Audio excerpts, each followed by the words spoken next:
वैदिक पर्सपेक्टिव के इस YouTube चैनल को सब्सक्राइब करें, वीडियो को लाइक व शेयर करें। ओम त्वाम एतान रुदतो जक्षत च अयोध्यः रजसः इंद्रपारे अवादहो दिव आ दस्युम उच्च प्रसुनवतः स्तुवतः संसमावः। तुमने रोने वालों और खा जाने वालों से लोक के परभाग में युद्ध किया। हे इंद्रियों को वश में करने वाले, स्वर्ग से नीचा करके भली भांति जलाया। दस्यु को उच्च प्रकृत रूपेण निष्पादन करते हुए स्तवन करने वाले की प्रशंसा की, रक्षा की। ये ऋग्वेद के पहले मंडल के 33वें सूक्त का 7वां मंत्र है। तो ऐसी जनरल बात करने से हमें क्या मिलेगा, हम क्या हासिल कर पाएंगे? अगर हमें लग रहा है कि ये कमियां हैं, तो उन कमियों को दूर करने के लिए हम अपने लेवल पर क्या करते हैं?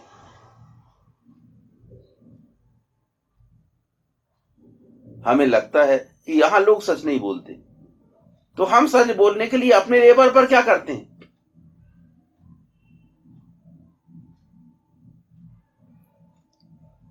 एक समय था जबकि हम ना समझते, तो इसका मतलब हमने ना समझी में ही वो सब काम किए।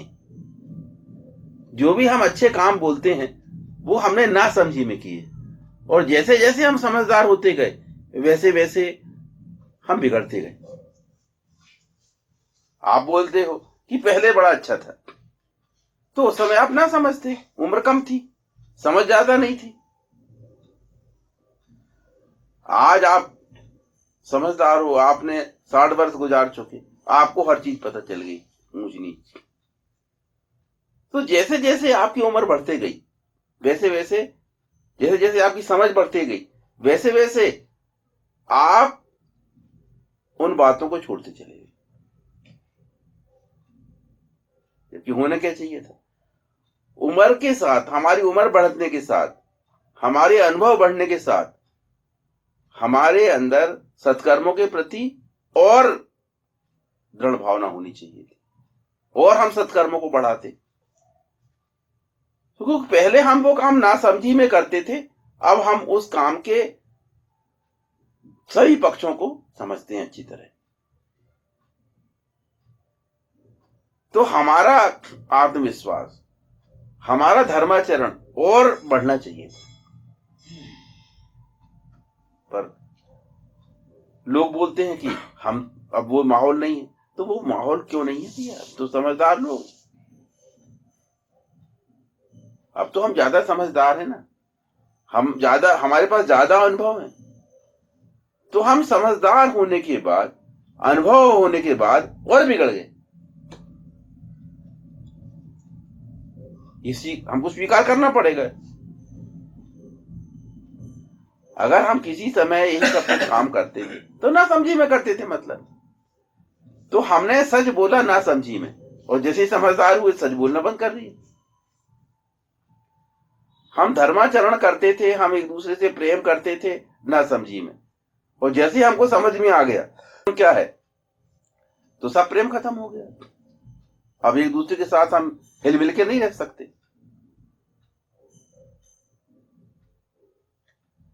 तो ये कार्य क्या नासमझी में ही किया जा सकता है?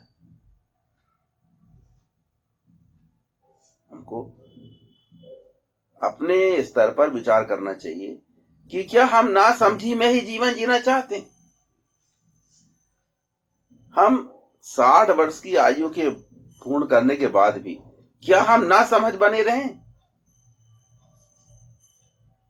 हम धर्माचरण समझदारी से कभी नहीं करेंगे क्या? ये हमें अपने आप से प्रश्न करना चाहिए, क्योंकि आज हम सब चीजों को समझते हैं कि हमने पहले कौन सा काम क्यों किया था, और आज हम कहाँ हैं, आज हम क्या कर सकते हैं, क्या नहीं कर सकते हैं, आज हमें सब पता है। सब चीजें हमारे पास, उतार चढ़ाव जीवन के हम उनसे होके गुजर चुके हैं, अनुभव है हमारे पास। तो हम उस अनुभव के आधार पर वेद पर आचरण क्यों नहीं कर सकते? क्या दिक्कत है? यह दिक्कत है, कठिनाई है, तो हमको उसको भी स्पष्ट करना चाहिए। पर मैं देखता हूं कि लोग यही बोले, नहीं पहले यार बड़ा प्रेम था, पहले ऐसा था, ये तो अब क्या हो गया, अब आप क्यों नहीं कर सकते? पर हम इस दृष्टिकोण से नहीं सोचते। तो यही है कि या तो हम भविष्य में जीने की कोशिश करते हैं या हम भूतकाल में जीते हैं। हम वर्तमान में अपना ध्यान नहीं एकाग्र करते। पहले उनका ऐसा था, तो अब आप उस पीरियड में तो जाके आप नहीं जी सकते ना, आप कुछ भी करो।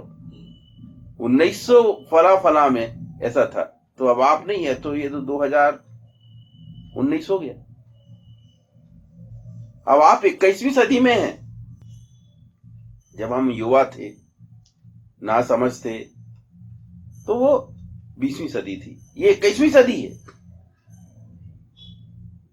आगे दुनिया 22वीं सदी में जाएगी, पलटकर 20वीं सदी में नहीं जाएगी।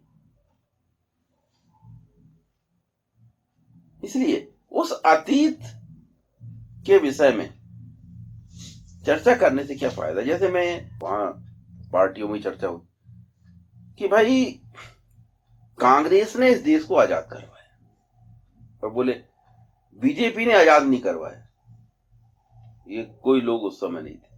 इसका कहने का क्या मतलब? तुमने आजाद करवाया तो तुम्हें लूटोगे, मतलब इनने क्या कर रहे हैं आप बोलो? उस समय उनकी पार्टी थी नहीं। तो अगर कांग्रेस ने भी आजाद करवाया तो वो लोग, आजाद करवाने वाले लोग सब मर खप गए। अब जो लोग हैं वो नहीं, कोई झंडा लेके नहीं, कहीं आजाद करवाने के लिए उन्होंने कोई गोली नहीं खाई है, कोई डंडे नहीं खाए हैं। तो जो आजाद करवाने वाले थे कांग्रेस के अंदर, वो लोग भी, वो पीढ़ी भी चली गई। तो आज की बात करो ना, आपकी ये बात कहने का मतलब क्या है? आजाद करवाया, हमने आजाद कर, तो तुमने नहीं किया है। अगर कांग्रेस पार्टी ने की है, तो अब आज उस बात को करने का तो क्या है? इसलिए आज आप कुछ भी करोगे, इसलिए किसी और पार्टी को देश चलाने का अधिकार नहीं है, क्योंकि हमने आजाद करवाया। ऐसी व्यर्थ की बात करने से मतलब क्या है? ये बेकार की बात। अरे भाई, आज जो देश के लिए करने की आवश्यकता है वो करिए, कोई भी पार्टी रहे। इसका मतलब नहीं कि अब कोई नई पार्टी बनेगी नहीं। जो भी पार्टी बनना चाहिए था वो आजादी के पहले बनना चाहिए था भाई। ऐसा तो नहीं है, ऐसा नहीं कि आगे देश प्रोग्रेस नहीं करेगा, आगे तो देश प्रोग्रेस करेगा। तो एक्चुअल में क्या है कि हम हमेशा व्यर्थ के मुद्दों में ही फंसे रहते हैं। जैसे राष्ट्र स्तर पर ये होता है, इसने रोका है क्या? हमको हमेशा कार्य करने के लिए, आचरण करने के लिए, कर्म करने के लिए प्रयास करना है। कर्म करिए, अतीत की बात मत करिए या भविष्य के सपने मत देखिए, वर्तमान में जीना है। अगर आपका वर्तमान अच्छा है, वर्तमान में अगर आप सही निर्णय ले रहे हैं, तो आपका भविष्य भी अच्छा होगा, सुनिश्चित। आगे आपको एक अच्छा एहसास होगा, आप अच्छा। परंतु हम अगर अतीत में ही जीते रह गए, हम वहां ही उसी की बात करते रह गए, तो हमारा वर्तमान भी खराब होगा और हमारा भविष्य भी खराब होगा। कितनी बार बार इस बात को बताया गया है कि व्यक्ति का अधिकार केवल कर्मों पर है,